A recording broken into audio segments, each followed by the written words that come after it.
filho pede pra ele não ir no recital, porque senão ele vai ficar nervoso, já que a mãe não suporta o pai. E aí ele tem a cara de pau de dizer que ele não entende.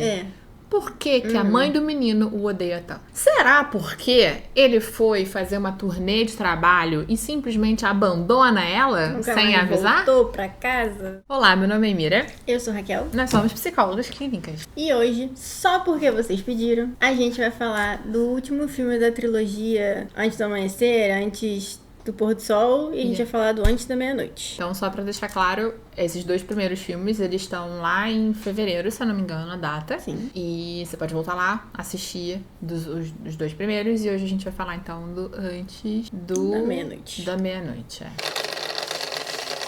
Então, a gente achou, assim, começar individualmente. Eu achei que eu ia ficar muito irritada com esse filme, porque pela sinopse, parecia que a gente ia ver uma viagem da família, do casal e com as gêmeas, que eles dois estiveram juntos, e o filho dele do casamento anterior, que ele abandona quando ele resolve ficar em Paris. Então, eu achei que eu ia ficar irritada daí, mas até que não, porque a gente não vê a viagem. Então, na verdade, a gente só vê a pouca interação entre eles dois ali e nada fica muito claro. E parece que ele tá culpado, enfim, que ele se arrepende de ter abandonado o filho, então acho que isso deu uma amenizada. Parece que ele tenta, né, alguma coisa, apesar de não tá fazendo muito efeito, mas parece. Então, enfim, ok. Se ele tenta direito, fica aqui até o final que a gente vai falar.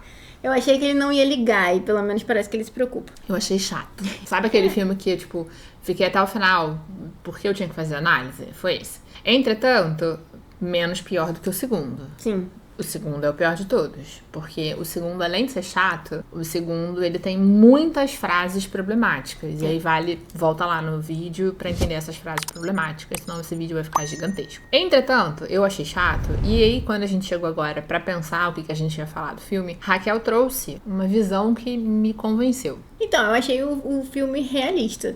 E é realista, eu concordo. Sim. Mas ele é realista contado por um homem. Ah, sim, E eu acho que é isso que me fez ser chato. Sim. Né? Ele, de fato, retrata dilemas que muitos casais têm. E a forma como eles tentam resolver. Que não vai resolver. Sim. Entretanto, a partir do ponto de vista do bonito dele, a história toda é ela parecendo uma louca, que reclama demais. E isso me irritou. Bastante. Mas acho que é isso. Chegamos a esse consenso. Que também é realista, porque afinal sempre saímos como loucas que reclamamos demais, né? Mas enfim, aí é uma realidade que incomoda. Críticas feitas, Sim. Vamos à análise. Ok. Então o primeiro ponto é esse. O primeiro ponto é que o filme é realista e traz conflitos muito comuns de casais. Vou colocar 30 a mais. Sim. Eles ali já estão nos 40, mas eles com certeza não começaram a ter esses problemas agora, naquele momento do filme. E com certeza não vão terminar, não vão deixar de ter esses conflitos depois que o filme acabou, porque eles não resolveram nada. Então, os conflitos são sobre o dia a dia, alguns, né? O conflito inicial é porque ele sente necessidade, está sentindo necessidade, parece que é uma consciência pesada, de estar longe do filho.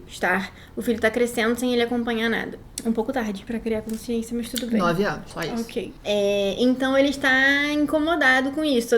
Parece que toda vez que o filho vai visitá-los, depois que o filho vai embora, ele fica ali meio incomodado por um tempo. E aí tem uma resistência da parte dela mas eu não vou me mudar pra Chicago pra ficar perto do seu filho, não sei o que, lá. Parece que ela já se mudou, né? Ela já tentou. Em algum momento essa informação vem, então a gente vem construindo o tempo inteiro a ideia de que ela não quer ir e de que talvez ela esteja sendo egoísta, e aí no meio de uma discussão a gente percebe que não, que eles já ficaram 2 anos morando em Chicago e deu tudo muito errado, né? Então não é que ela tá sendo egoísta, ela não quer passar por algo que ela já passou e que não resolveu a relação dele com o filho.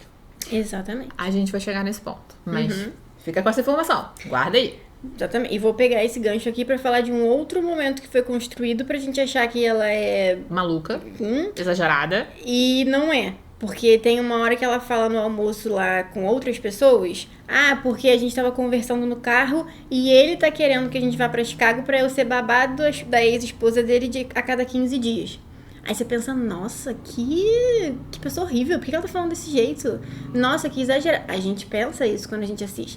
Aí lá no final do filme, você vai descobrir que, na verdade, o que ela tá falando é: a gente não vai nem ter guarda compartilhada. A gente vai ficar um final de semana com ele a cada 15 dias. Se ele fosse ficar com a gente, morar com a gente, ficar com a gente 15 dias e 15 com a mãe, tudo bem. Ou seja, ela não tá se opondo a ir pra lá ficar perto do filho dele, porque parece que ela é uma megera. Exato. Que não quer ir ficar perto do filho dele. E não é isso.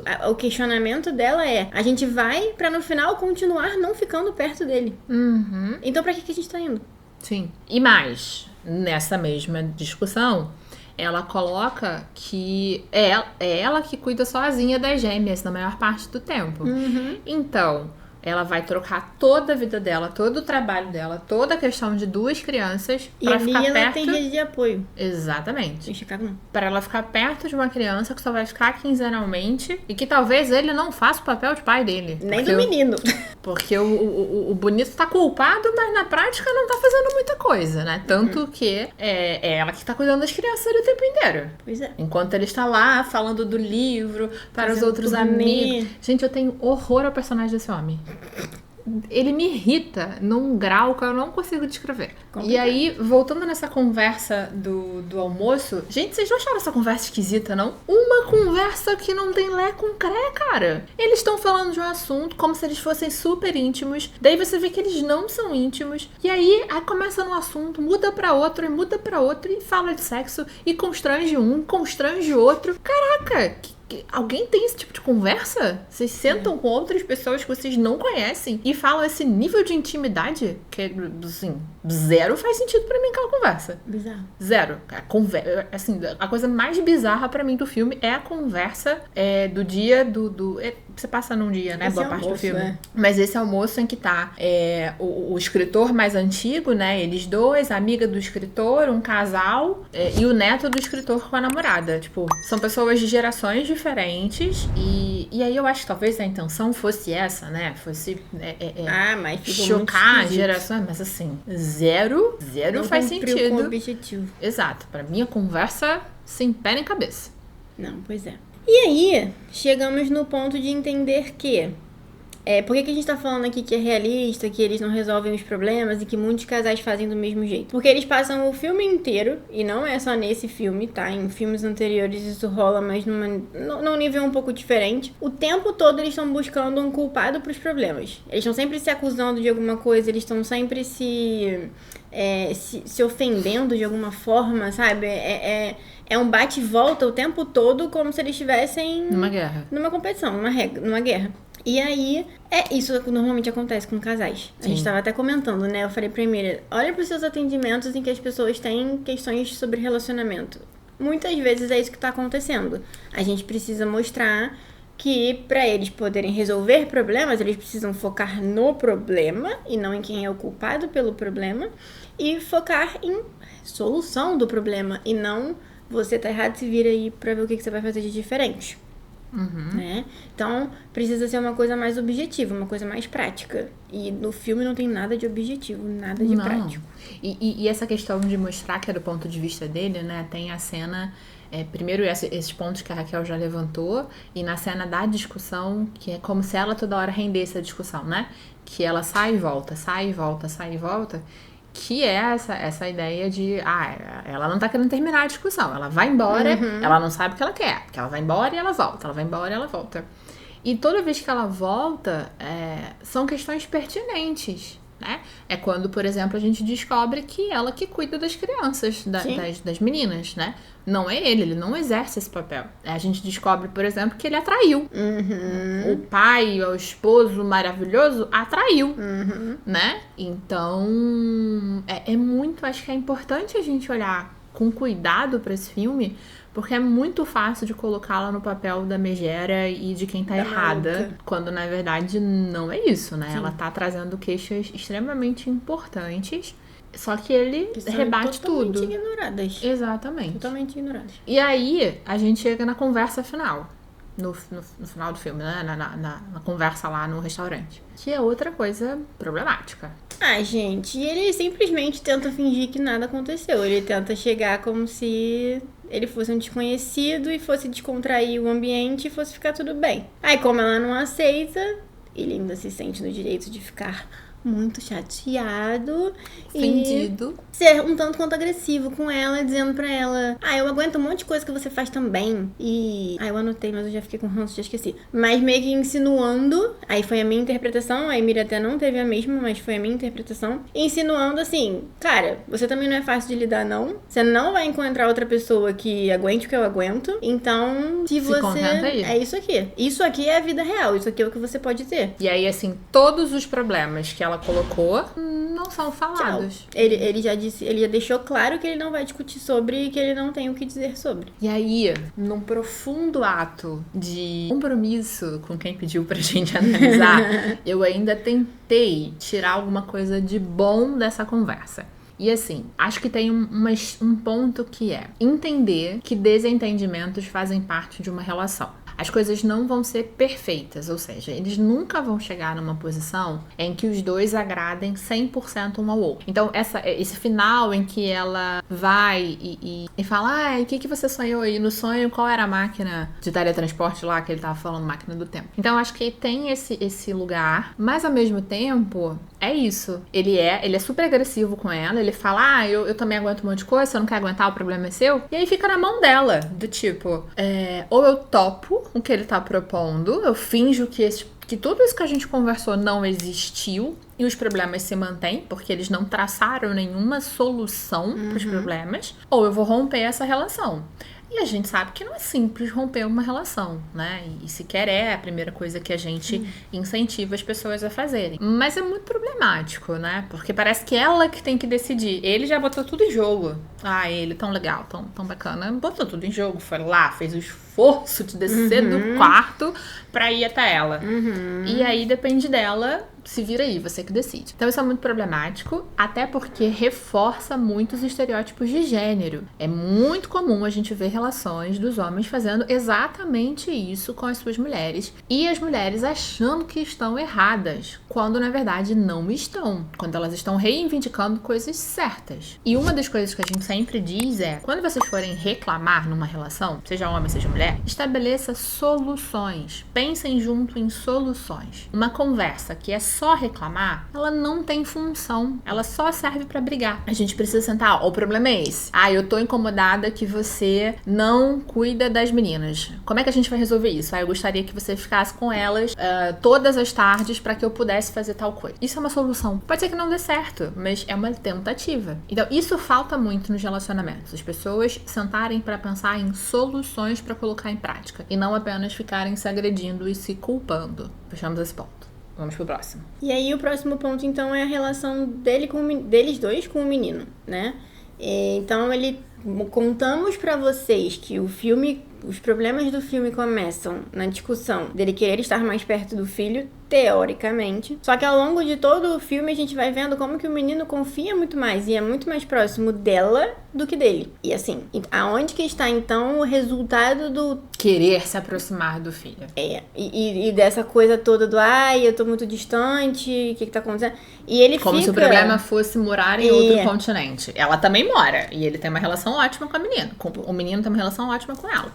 Tão boa que ele conta pra ela que ele teve o primeiro beijo, que ele tava nervoso de encontrar com a menina lá na viagem. Então ele vai procurá-la pra falar sobre isso, mas não procura o pai. Que teoricamente a gente pensa: nossa, seria muito mais natural, né? Falar com o pai sobre beijar, não sei o quê. Não, ele vai procurar a madrasta. Então a gente já tem aí todo um contexto mostrando pra gente que esse esforço todo que ele tá dizendo que ele quer fazer, que ele faz, não tá dando resultado, então tem alguma coisa errada, sabe? O que tá acontecendo? Onde é que tá isso? Então a gente também começa a entender que... Eu vou voltar rapidamente, vou juntar um pouquinho com o ponto anterior, mas a gente começa também a entender um pouco melhor da onde vem essa resistência da parte dela. Provavelmente ela vê coisas que a gente não tava vendo no filme. Claro. Faltou muito contexto pra gente pra presumir, pra chegar à conclusão que eles estão tentando chegar ali, de quem que tá errado, quem que tá certo. Sabe? Onde tá a fonte do problema? Onde é que tá... Onde começa um problema e termina o outro? Não dá pra entender nada disso. Sim. Então é muito complicado. E por último, né? A última coisa que a gente tem do filme é o começo. Logo no início do filme, ele tá no aeroporto com o filho. E aí o filho pede pra ele não ir no recital, porque senão ele vai ficar nervoso, já que a mãe não suporta o pai. E aí ele tem a cara de pau de dizer que ele não entende. por que que a mãe do menino o odeia tanto? Será porque ele foi fazer uma turnê de trabalho e simplesmente abandona ela Nunca sem mais avisar? voltou pra casa? Seria isso um bom motivo pra ela ficar irritada com ele? Então é isso, assim, é uma pergunta parece boba, parece muito inocente, mas constrói a narrativa de mulheres malucas, de mulheres irracionais, de mulheres intempestivas, quando o Alecrim Dourado tá fazendo tudo certo. Ai, coitado. Né? Um pobre coitado que é odiado por uma, que é incompreendido pela outra. Que o filho não gosta. É. Ai, coitado. O Alecrim Dourado. Poxa vida. Um grande escritor. Olha, a intenção não era nem fazer... A minha intenção não era nem falar tão mal dele, mas conforme a gente vai conversando, vai subindo um negócio... Que não tem como. Não tem como. Então, eu particularmente fico muito preocupada com as pessoas que falam assim, adorei esse filme. Esse filme é recente, não é? Esse é de 2013. Ah, esse é de 2013? Esse é o último, de 2013. 2013, né? Isso, é. Então, assim, se você adorou esse filme de verdade, assim... Se você é homem, eu entendo. Mas se você é mulher, vê de novo. Será que você não tá comprando demais esse discurso? A gente compra, tá? Aliás, é por isso que a gente fez esse canal. Esse canal só existe por conta disso. Pra gente pegar filmes como esses, que ditam regras absurdas, naturalizam coisas que não deveriam ser naturalizadas, e dizer assim, gente, olha só, tá acontecendo isso aqui, cara. Não tá legal isso, não. Então a gente compra. A gente gosta do ator, da atriz, a gente gostou do livro, sei lá. Tem vários motivos pra gente comprar o que os filmes dizem pra gente. Mas de verdade, assim, se você gosta desse filme, para um pouquinho e reflete o que faz você gostar desse filme. Talvez seja importante entender o impacto dessa mensagem na sua vida. Bom? Se você viu alguma crítica nesse filme, a isso tudo que a gente tá falando, por favor, nos conte pra gente entender se a gente perdeu alguma coisa. Porque às vezes as pessoas gostam porque é justo, é uma crítica a isso tudo. Mas eu não vi crítica tem um negócio nenhuma. chamado ranço. Eu já vi o filme com ranço, porque desde o segundo é intragável. Então, é claro que a nossa visão do filme também pode estar um pouco enviesada pelo ranço do segundo filme. E a gente pode ter deixado passar alguma coisa. Mas é isso. Deixa aqui pra gente, pelo amor de Deus, nos comentários. A gente tá super aberta a mudar de ideia. Sim, vivemos uma democracia. Então é isso. Se você sabe de alguém que gosta dessa trilogia, compartilhe o vídeo com essa pessoa, por favor. Quem sabe ela não pode vir aqui também acrescentar pra essa nossa conversa. E a gente se vê no próximo vídeo. Até.